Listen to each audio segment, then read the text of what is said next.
Hello, hello, construction professionals. Welcome to the podcast where we flip the script on what it means to live, breathe, and lead construction today. In this podcast series, we unpack how great construction can really be when you lead with humanity, put people first, and drop the bullshit of the way it's always been done. Our world has changed, our conversations have changed, and it's time construction catches up. Hello, hello. What's going on, construction professionals? Welcome to another episode. People first, then construction. Today's super exciting. We have special guest here, Chip Aldridge. And Chip is going to talk to us about how to build your team and keep your team. See, here's the thing. Ask yourself the question, why is it so hard to hire in the construction world? And what's more is, why is it so hard to retain the talent we have? Is the market mismatched? What are we missing? How is this different than several decades earlier? Chip takes us down a journey and unpacks this together. Now let me tell you, Chip Aldridge is a product owner at Austin-based Taoru, the award-winning job advertising platform that powers 2 billion job searches per month. Chip's a 10-year veteran in the talent acquisition industry. He knows his stuff. In that span, he's led multiple teams and departments, including sales, operations, product and performance marketing for logistics, supply chain. He's done a lot. He knows what he's talking about. That's why he's here. He says he's a self-proclaimed data nerd, and Chip has a proclivity for essential work and supply chain employment economics when he's not working on his new cutting-edge Taoru products or researching labor statistics data. He's probably wearing a soccer shirt and a soccer hat while watching his daughters play their favorite game. Listen, connect with him on LinkedIn. The link will be in the show notes. This gentleman is a true gem. He knows what he's talking about. Let's crank up the volume, put our listening caps on, and listen to what we can learn about what it takes to have the right people, find the right people, and keep the people we've got. Because when it's all said and done, it's about the people. It always has been. It always will be. Hang tight, because here we go. Chip, welcome to the show. Thanks for being here. Good morning. Thanks for having me. Good morning. This is great. I'm super excited, amped up, pumped up, really excited to have our conversation. You are an expert in this field, man. You know what you're doing. You've lived it, you've breathed it, you've touched it.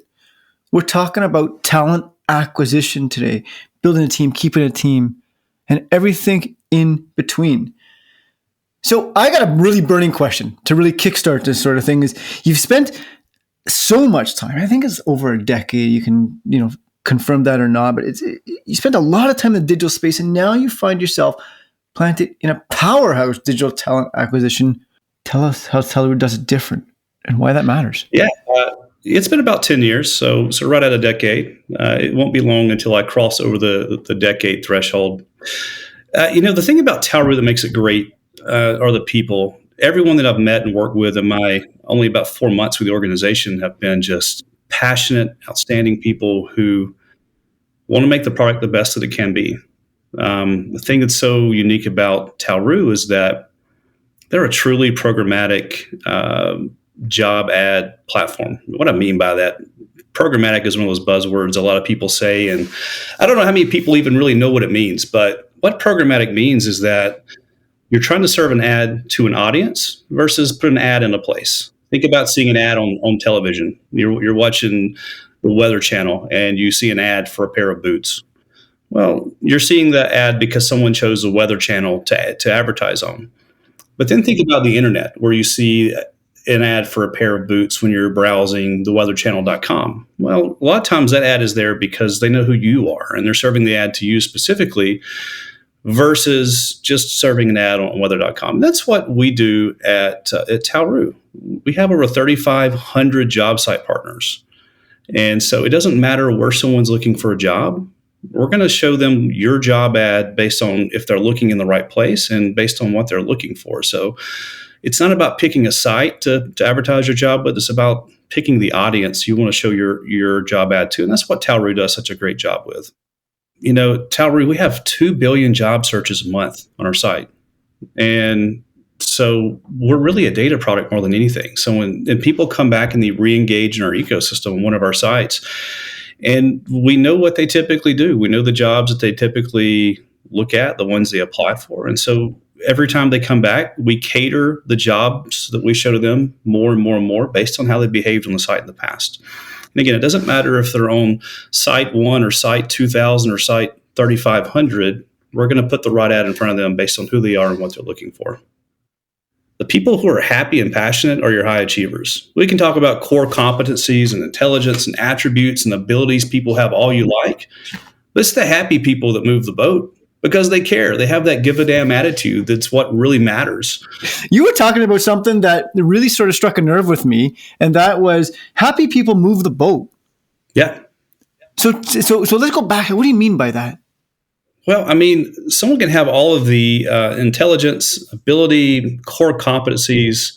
They can, but if they're not happy and passionate about what they do, then their output is not going to be as great as someone that has average competencies, attributes, abilities for a job who's passionate and happy about what they do. We tend to do our best job with things that we like and we're happy about, right? Or things that we're passionate about. So when I think about what does putting people first mean to me, it's about cultivating an environment where I can have people aligned to their passions, people aligned to what makes them happy, people who have fulfillment from their jobs because they're going to move the needle. Someone who's clocking in and clocking out, be the greatest, have the greatest competencies in the world for a specific job, but they're not going to really do a great job because they don't care. So it's about creating an environment where people have the give a damn attitude. Yeah, I captured that. I want to read that one again. It's cultivating an environment where we align people to what they want to do. Like that's what people care about. That's when they're going to give a shit. That's when they're going to show up. That's when they're going to push that needle forward. So that sort of leads me into, I'm curious now, and not to sort of lead the question or leave the witness in a way, but does this lead into why it becomes so hard to hire in the industry today? Like, what's your thoughts on that? Yeah, in the construction industry, look, there's always going to be some percentage of workers that are transient, right?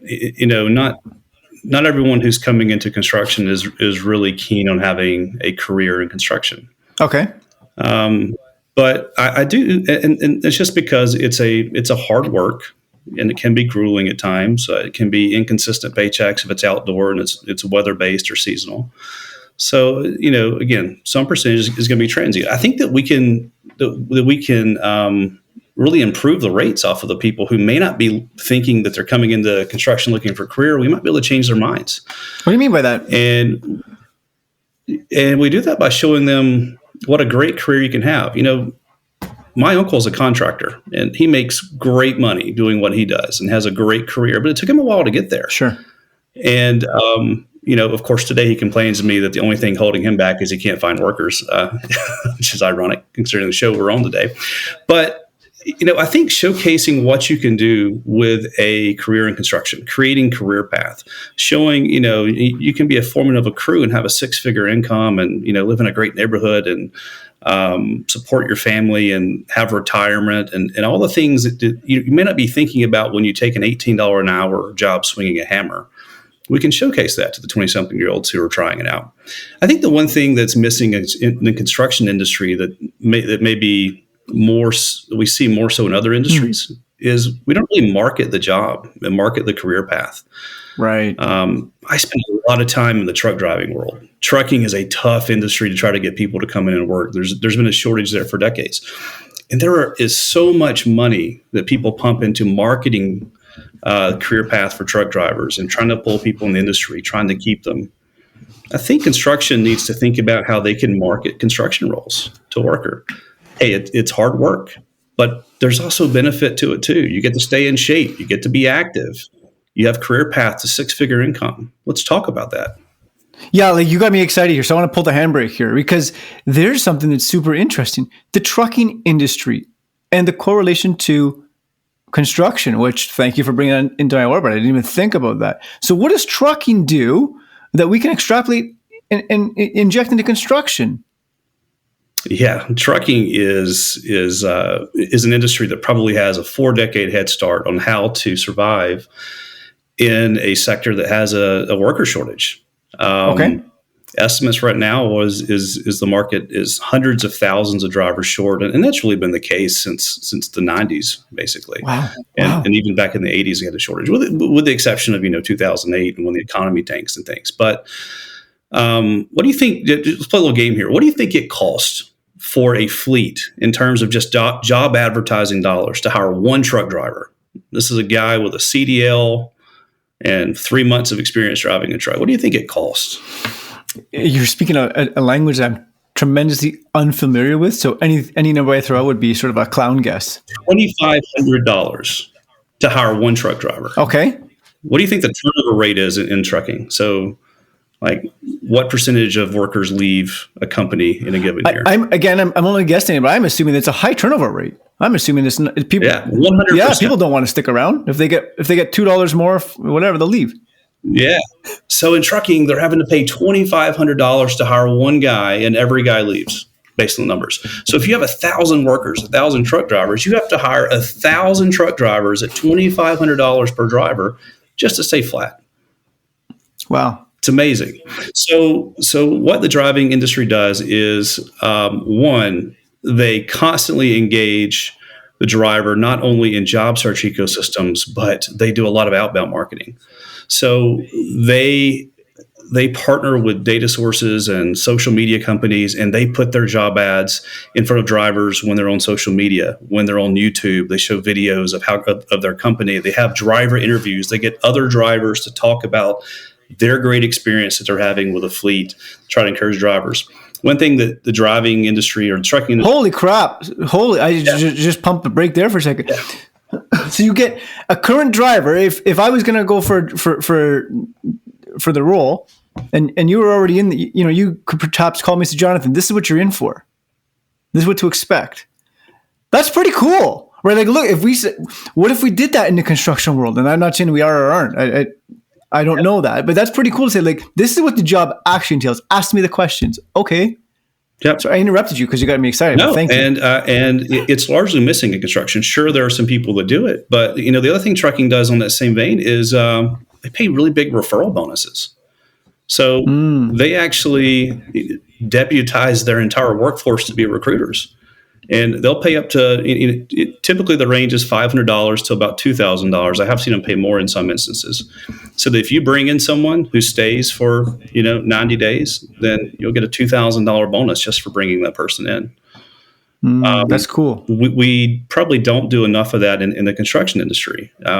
Our best recruiters is our workforce, and usually we rely on that one person in the back office who's wearing two different hats to be your only recruiter. Why not use the work? Well, so I am aware of some organizations that do that offer the referral bonus, and that's cool, and that works if all the other hygiene factors are taken care of. It doesn't work if I call them hygiene factors, where if you're not looking after the current workforce and you're not keeping them happy, then the referral bonus is empty and meaningless. It is. So why don't we pay a retention bonus too? You're probably going to ask me at some point in this interview, what does it cost to hire a construction worker? I'm willing to think that question comes up. And so enlighten us. Yeah. So, and it varies by, skill set and market. But people right now for skilled laborers are paying $500 plus in job ads, depending on the market. It can be over $1,000 in markets where, capacity is even less. So consider this. Consider if your average duration for a new hire is 90 days and it's costing you $500 in job advertisement to replace them, why not create a retention bonus? Pay that person $500 every 90 days for staying. That way you don't have downtime. You don't have to spend a week finding someone to replace them and another week training them. Your cost is the same, but your workforce is more stable. You've got a happier worker. So help pay your guy for staying. It won't even actually cost you anything. These are things that certain business owners might say, I don't have the time, energy, resources to do that. And we can challenge it and say, like, okay, so if you're looking for the right people and you're trying to retain the right people, like, what's it cost to have somebody not around? This is a great conversation. We don't think that. Traditionally, it's not think that way. Traditionally, it's been like, all right, if this guy's not performing, get rid of him and find somebody else. But now we're talking, find somebody else. Go ahead. How do you do that? right? So these are cool. This is really cool. So if sorry, I would go ahead if you had a thought. No. I was just going to say that we all, tend to think about the hard cost of replacing a worker, but we don't really think about as much the opportunity cost of not having a worker. Yeah. So, you miss deadlines. You don't get to bid on the next job. You don't get to start the next job because you didn't finish the last job because of a worker shortage. That costs money. And also when we hire someone on a Monday, typically your crew production doesn't get better on Monday when you hire someone. In fact, it goes down because people are having to spend more time helping the guy, showing him around, showing him what to do, showing him what to pick up, where to take it. And your actual output goes down for a couple of days. It's J curve is what we refer to it as. So production decreases for at least a couple of days when you bring in someone new. Keeping that worker means you hit your deadline. It means you don't lose production. It means, in fact, production goes up because people, the longer people stay, the more efficient they get at doing their job, generally speaking. So There's a lot of things that we don't talk about as much and we don't measure as much that can really lead to more revenue, more profit, and a happier workforce. So if production, so you caught my attention on the Monday thing. If production goes down, for whatever we're talking about on Monday, so Monday is I'm hearing Monday is not the best day to bring a new person in. Yeah, and to me, that is highly subjective to the company, the jobs that they're working on. Sure. But probably not. In a lot of cases, Monday is usually the day that a lot of people want to get out to a big start, crush it, and kill it. And if you've got a new guy on the team that you're having to hold his hand the entire time, then it can slow you down. Maybe later in the week when you're wrapping up tasks could be a better day to bring someone in. But again, that's probably highly subjective to your crew, your crew, your job site, and what you're working on. But yeah, it makes sense. Yeah, go ahead. So, we've talked a lot about a couple of sort of tenets that an organization can do to attract workforce, keep workforce. If I'm a candidate, aside from sort of like my fluffy resume, which may or may not be accurate, what can a candidate do to stand out? Yeah. So here's my philosophy on that. Sure. And I would say that if you are the interviewer, then you make your interview about the candidate. If you are the candidate, then you make your interview about the interviewer. And think about that for a minute. Of course, if I'm a candidate, I want to know what's in it for me. And yes, you should ask questions about, the benefits, the pay, the things like about that. But you don't make it only about that. You make it primarily about how can I bring value to you? What's winning? How can I improve your company? What can I step in and do to be successful for you in your eyes? Ask those type questions and you're going to stand out and it's going to be refreshing. Because I hate to say most interview candidates because I can't say that, but it seems like a lot of candidates that I've interviewed, especially for entry-level jobs, they really make it about them. It's a selfish interview, right? It's about, do I have to work on weekends? How early do I have to be there? How much are you going to pay me? And that's it. Ask some of those questions, but ask more questions about how you can help and what you can do to improve the team. Yeah, so this is super exciting. I love that, right? It's asking the thought-provoking questions and reverberating them back. We always hear, so do you have any questions if I'm the interviewer?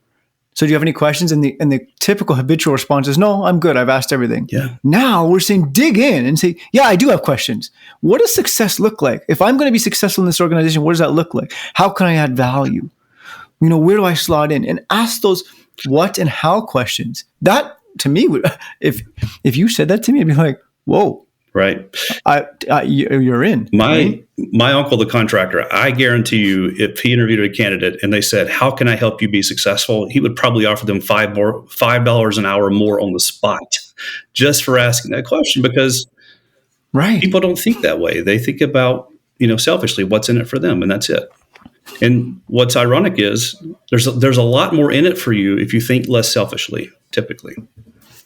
Yeah, I love that. Think less selfishly. So if we can take that away today, folks, think less selfishly. Yeah. And it's going to weed it out like right away.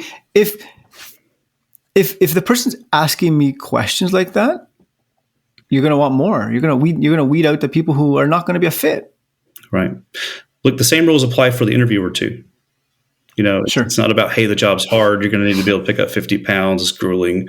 You're going to work 10 hours a day. You know what? Those things may be true, but we also need to talk about the reward at the end of the day for doing that. Construction can be a rewarding industry. You can go stand behind a counter at Chipotle and make $18 an hour wrapping burritos every day. If that's what you want to do, go do it. But you're going to have a very stagnant life. It's not going to go anywhere. Maybe you can be a general manager of a Chipotle and make $45,000 a year. Yay.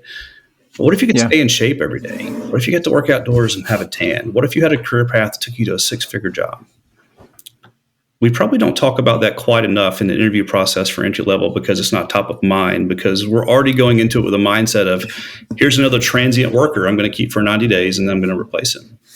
But what if we don't think about it that way? What if we give everyone the opportunity to build a career in construction and we go in with that mindset in every interview? Holy smokes, this is mind-blowing. And this is really flipping the script on traditionally the way it's been done.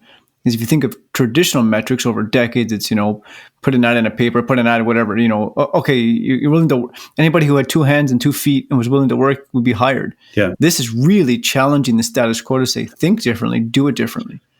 Do you know why we can't do that anymore? Can I get nerdy on some numbers for a minute and talk about everyone's favorite subject, employment economics? I know that it's riveting and we all love it, and we probably spend most of our day reading about it. So, my uncle, the contractor, talks about how no one will work anymore and everyone just stays home. And this is a sentiment that a lot of people have. Like, the workers just disappeared. They don't work. They stay home. Well, we're dealing with like 9% inflation. The cost of groceries has gone up like 15% in the past year. The cost of gas is up. People can't survive staying at home, not making an income. All those COVID supplements, they don't exist anymore. You can't get paid for being at home. Welfare payments are actually down in the last 2 years significantly. Unemployment payments are way down. People aren't staying home. Now, the workforce has shrank a little bit, but it's primarily because dual income families switched to single income because they couldn't work when their kids were having to do school from home during COVID in 2020 and 2021. You never knew when you was going to spend 2 weeks with your kid because someone in their class tested positive. So the workforce is down a little bit. So here's some numbers that are really interesting. Since if you compare the fall of 2019 to the fall of 2022, the size of the workforce actually increased by about 0.4%. I mean, for all intents and purposes, it's about the same size workforce that we had in the fall of 2019 we have today. Now, the U.S. population increased by 1.4%. So that means that, participation rates are down a little bit. And that's what you hear about on the news, that workforce participation is down. So that means the percentage of people that live here that work is a little bit lower. But, the workforce itself is slightly bigger. During that time, sorry, I'm going to look on the other screen here and give you some statistics. Yeah, during that time, financial sector, the number of employees they had increased by over 1%. Professional and business services, so think of like accountants and marketers and things like that, that increased over 5%. Information and technology, it increased over 5.5%. Warehouse, the Amazon effect. And I'm going to put you on the spot again, Jonathan. How much do you think the warehouse sector increased from 2019 to 2022?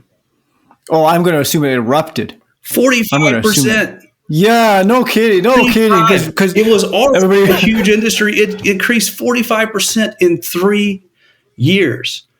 Okay, now ask yourself this. If all these sectors grew at these huge rates, where did the workers come from? Because the workforce didn't grow. So we rearranged the workforce. That's what we've done. The workforce didn't just start staying at home. We just rearranged it. And by the way, I will give you some stats for construction too. In the construction industry, the labor force increased by a little less than 1.5% during that 3-year period. Okay. But think about the construction boom that we had during that period, that post-COVID boom of, everyone was buying a house. You had 2.5% interest rates. Everyone was flipping and remodeling, the commercial boom. I mean, in that booming market, it only increased 1.4%. It wasn't enough. But it's because, and this is what I wanted to get to, and how we have to think about talent acquisition and talent retention in today's market construction is you're not competing with other construction companies anymore. You're competing with Amazon. Amazon's paying their guys $21 an hour. They have Amazon benefits. They work every day regardless of the weather. They have paid vacation. They have PTO. They have 401k. They're indoors and outdoors in the elements. And they're growing like crazy. So when you think about why is it hard to get workers today, how do we think about it? You're having to compete with entirely different industries you never had to compete with before because of how we rearranged the workforce in the post-COVID world. That, there's a framework that sort of isn't always talked about. It's really easy to go to the victim mindset and say, nobody wants to work, everybody wants to stay home and collect unemployment. And now, thank you for sharing the data because our brains process data differently. Perhaps it's not that at all. The workforce is rearranged and we have blinders on because we're so geared towards, in this conversation, the construction sector. Yeah. Right. And so, now you've got higher wages and you've got flexible schedules and you've got consistency of work in other industries that are pulling people away. That's right. And look, the sentiment there comes from when you're having trouble finding workers on your crew. Do you know who we usually talk to? We talk to other foremen and other guys in construction. Well, I can't find workers either. Yeah, and right. So we go, right. Well, there you have it. I guess there's no workers. But you're not talking to Amazon. You're not talking to, look, at Hobby Lobby, you can make $23 an hour stocking the shelves today. And every employee's home on Sundays, right? $23 an hour to stock shelves at Hobby Lobby. Where do you think those workers come from? Well, construction crews are a great place to go look for those workers. So so they're over here in these other sectors. So we have to think about, as an industry, how do we pull people back into our industry?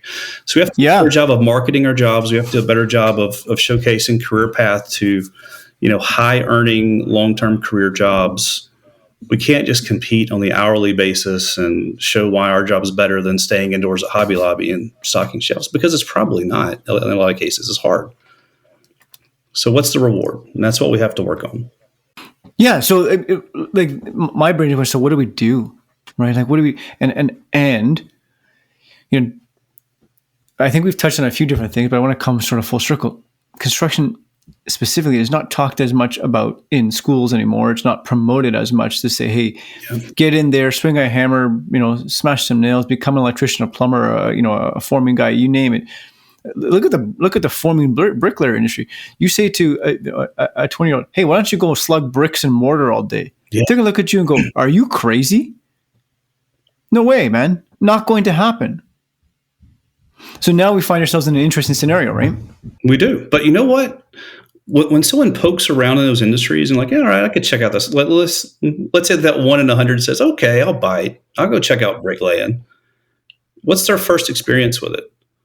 They're getting yelled at all day and they're making, $15 an hour to tote bricks around, right? And we don't talk about how much does that professional brick mason make? We don't advertise that. We don't talk about that. How much does the crew foreman make? We don't talk about that. We talk about your job at $15 an hour for being the gopher to go get stuff and carry it over here. We don't know where we're headed when we get the job. So I think that what we have to do is put it front and center where you can go to and how much you can make.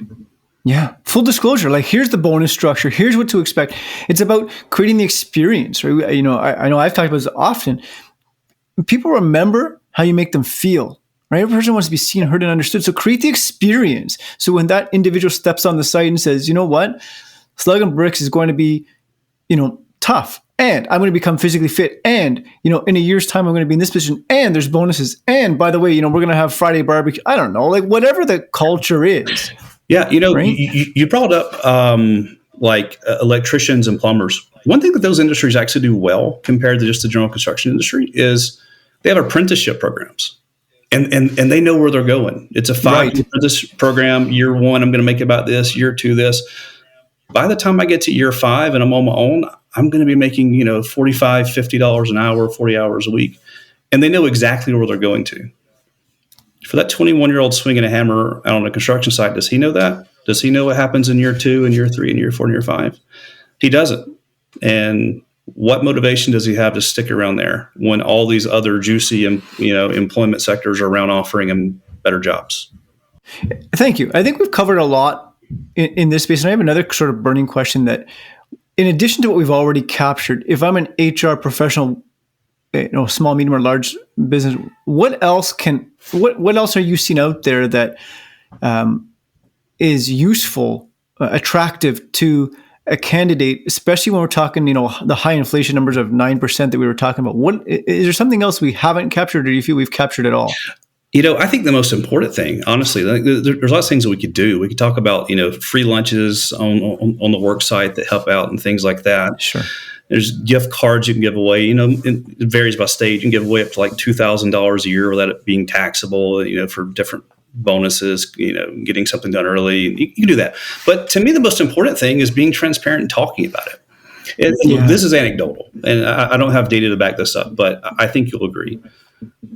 Disgruntled, unhappy workers, one of their number one complaints is, they don't care about us. They either don't care or they don't know. They don't know how hard it is to do what I do.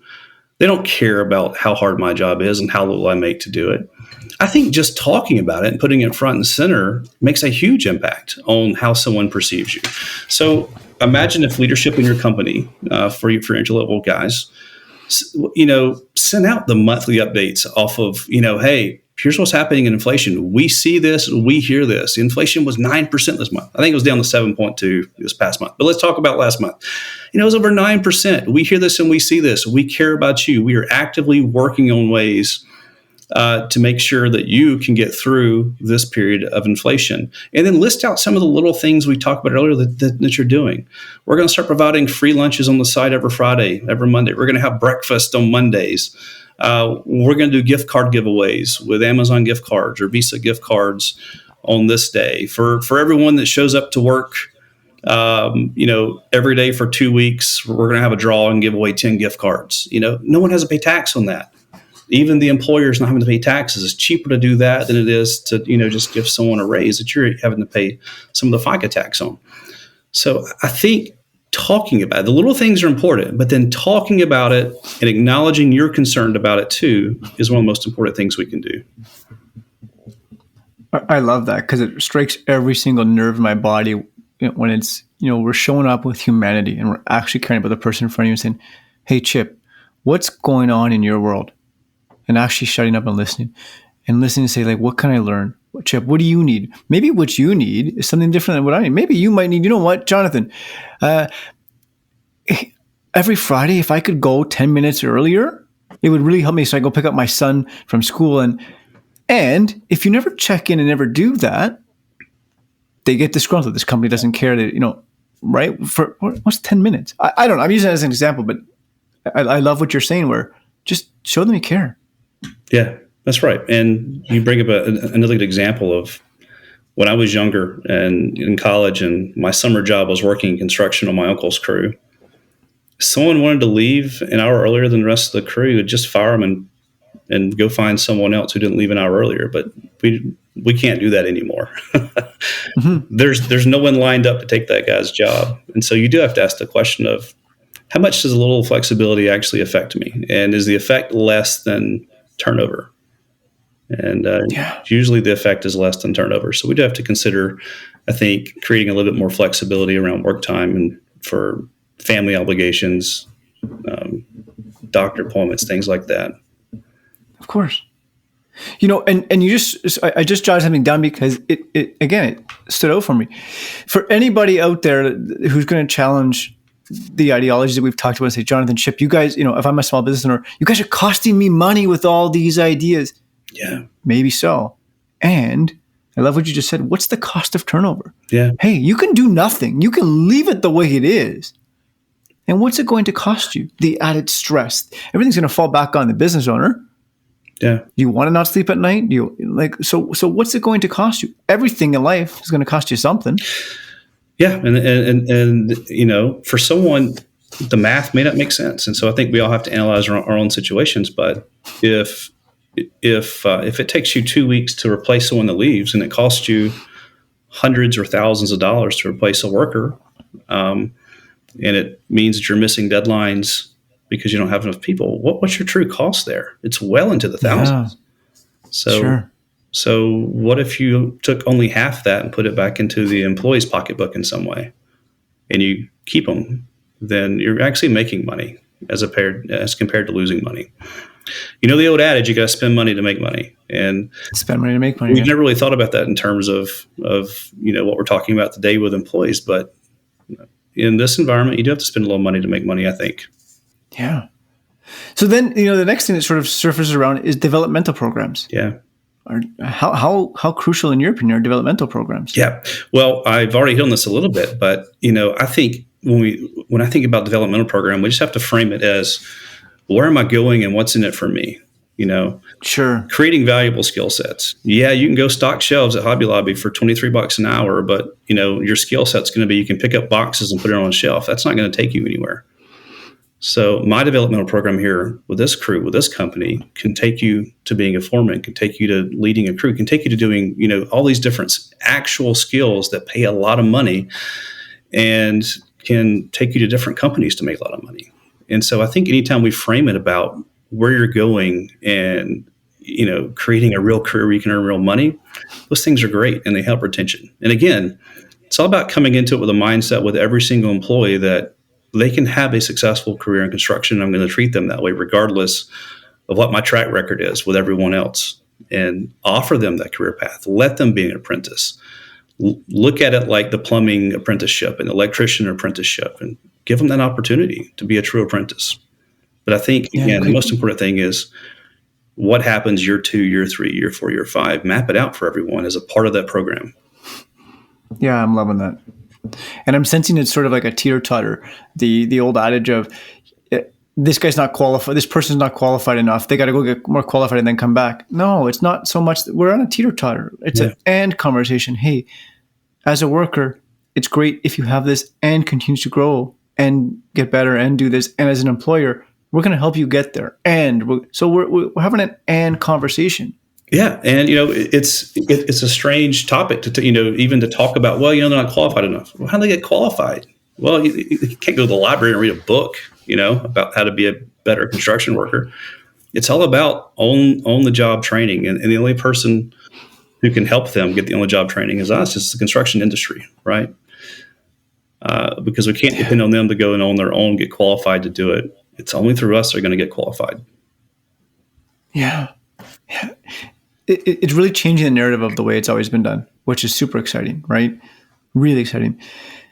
So now if I come to you and I say, okay, what's your opinion on this?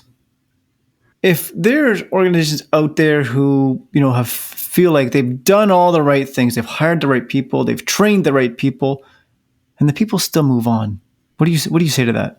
Yeah, and it goes back to something we said earlier. There's always going to be a percentage in this industry that are transient. That's true of any hourly job.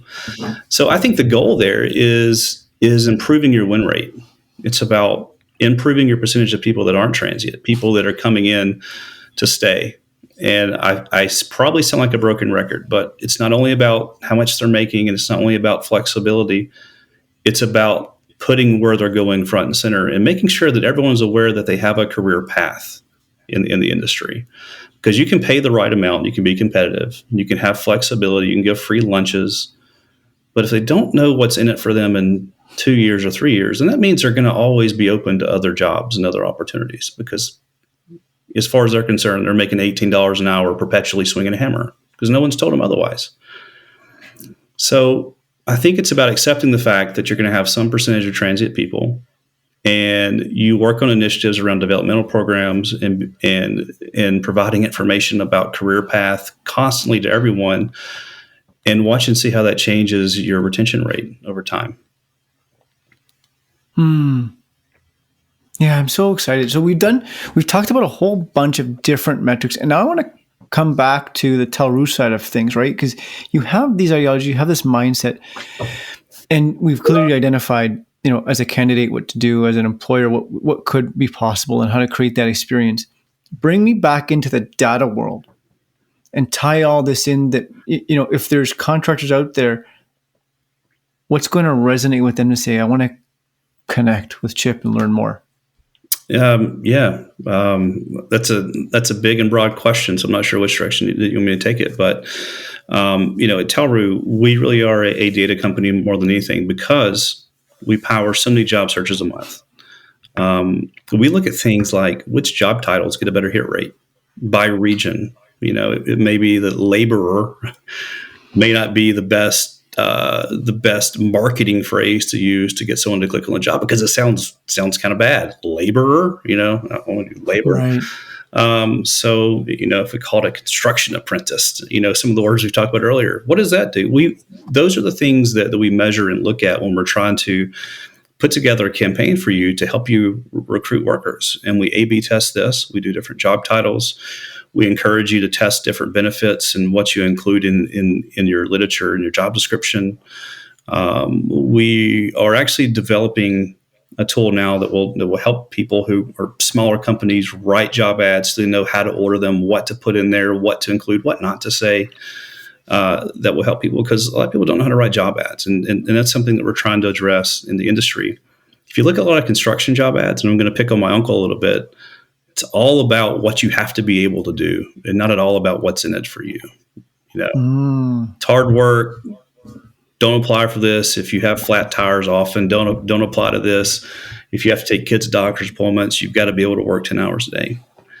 So we can help you write the right job ads, help you with a marketing message, and make sure we're putting it in front of the right audience, and then show the data to back that up off of what's your conversion rate, meaning what percentage of people that look at your ad are actually applying. What's your click-through rate? What percentage of people that look at it even click through to see more of it, and correlate that back to the messaging and help you refine it. Yeah, that's pretty powerful. Thank you for clarifying that, right?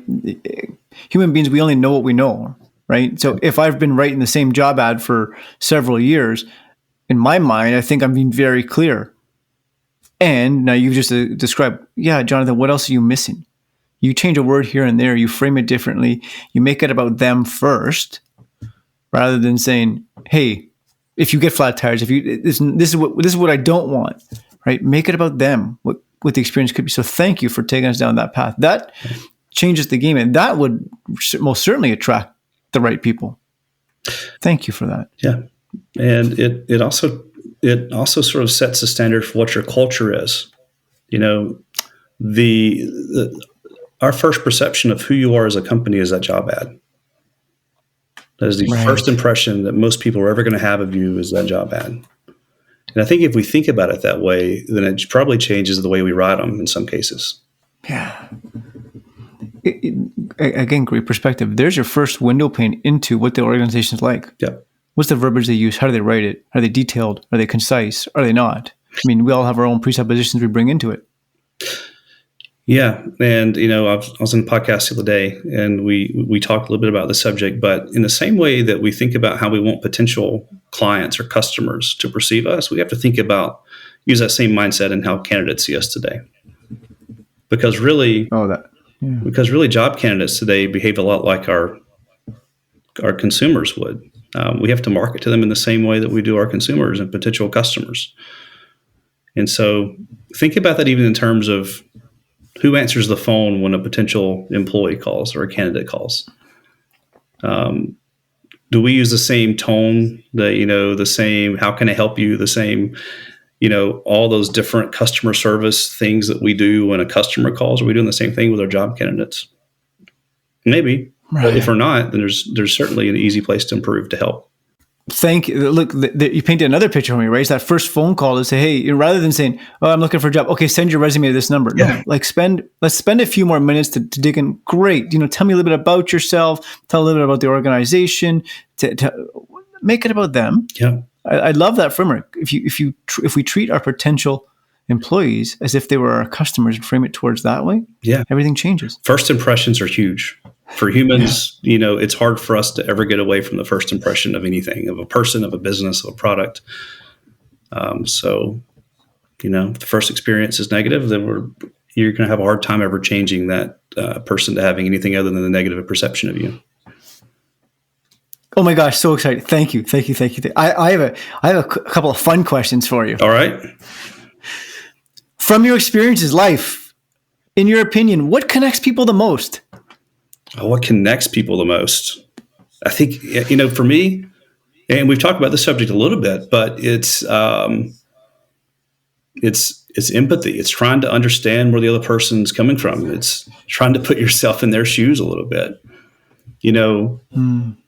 It's hard to connect with someone when I sit here and talk about myself. Like if I just met you and I say, hey, I'm Chip. I like to fish.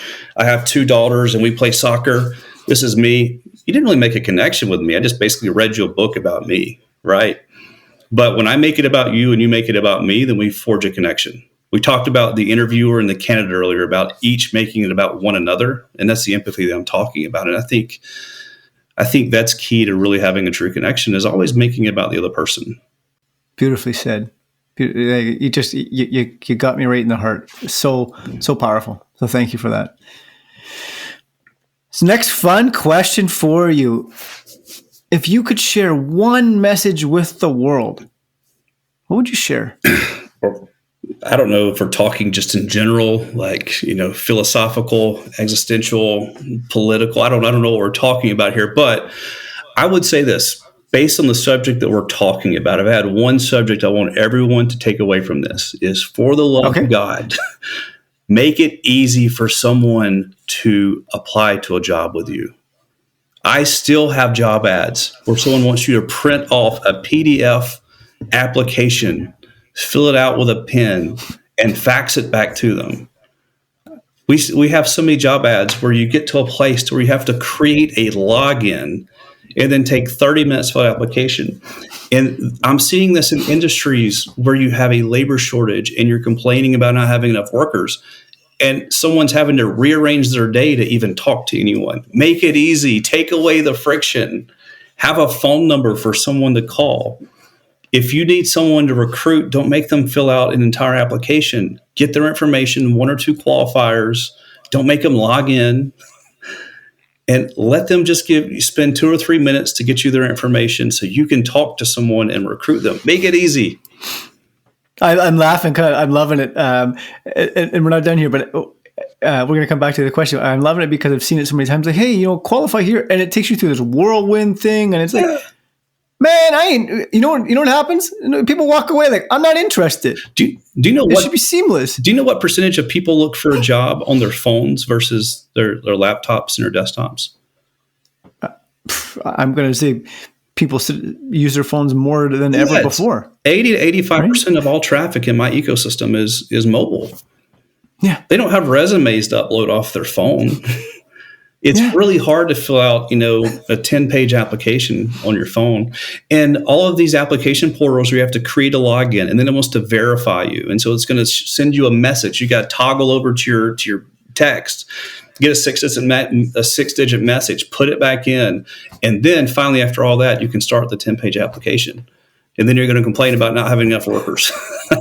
Yeah, no shit. Like, I can't find it. No kidding, because once they get to the application process, you lose them. Right. Someone's got to have like an IT resource to even apply for a job with it. Make it easy. Right. We have a short attention spans, and you want me to sit on my phone for 20 minutes going through something, 3 questions, 4, whatever it is. Make it. I'm not the expert, but make it super simple. And you'll find the right people. So thank you. Now I want to peel back the layers even more, and talk about Chip as a human being. Message to the world. If there was an airplane flying through the sky with one of those banners, what would you want your banner to say? Well, I don't know how to make it concise. But I will tell you a little bit about me outside of what we're talking about here. My passion probably in the world, and if I could make the world a better place, it would be, and how I would do it would be this. It's that everyone has a story to tell, and everyone has a reason for being the way that they are. And we don't spend enough time looking for that and thinking about that. We're in a highly polarized society today where we've made our political system about a battle of good and evil. And we judge people by who they vote for. And we have no idea why they think differently than we do, and we don't care. We just judge them, and we think that they're either dumb or evil for being different than we are. So my challenge to the world would be to spend a little bit of time trying to figure out why that person you just met thinks differently than you. Because they may have a motivation there that that you never thought of that makes them different. They may not be evil because they vote different than you. They may not be stupid because they vote different from you. They just may have had a different experience. And if we all just took an extra 5 minutes to figure out what that may be, I think the world would be a way better place. Thank you. That's what we're talking about. That's a beautiful message. Thank you. Chip, it's an honor, a pleasure. The time together has been tremendously exciting. I'm truly grateful. I love the ideology you have. I love the messages you share. I love your philosophies on life. So thank you for taking time out of your day to be here. I'm excited. I'm honored. Thank you. Thank you. Fantastic. I'm happy to chat anytime. So if you want to make this a Friday thing, just let me know. All right, Chip. Thank you. All right. See ya. Well, wasn't that amazing? Chip, thank you for sharing some new ideologies with us, new perspectives. Cultivating an environment aligned to what people actually want to do. Doesn't that change the game? When we look across other industries, specifically in this case, we talked about the trucking industry, to see what they're doing, how we can take that, bite-size it, and utilize it to best suit us. Referral bonuses, signing bonuses, you name it, figure out whatever works for your business. Making things simple. When somebody's looking to hire, make it simple. And empathy. Make it about them. Talk about opportunities, what the organization looks like, what it could look like, why they want to become a part of it. Be transparent. Talk about the stuff nobody else talks about. Talk about why the organization is different, how they can best support the organization, where you see them sliding in. It's no longer, can you swing a hammer? Do you have construction boots? Do you have a vehicle? It's much deeper than that, because the cost of turnover is what's killing us in industry. We talk about what it takes to hire people, retain people, and look for the right ones. There are some huge takeaways. Thank you for sticking around to the end. I appreciate it. I trust you got something from Chip. His links will be in the description. Taoru will be connected should that be of interest to you. It has been a true honor, pleasure. Until we connect next time, do something great. Make somebody's lives better. Make it about them.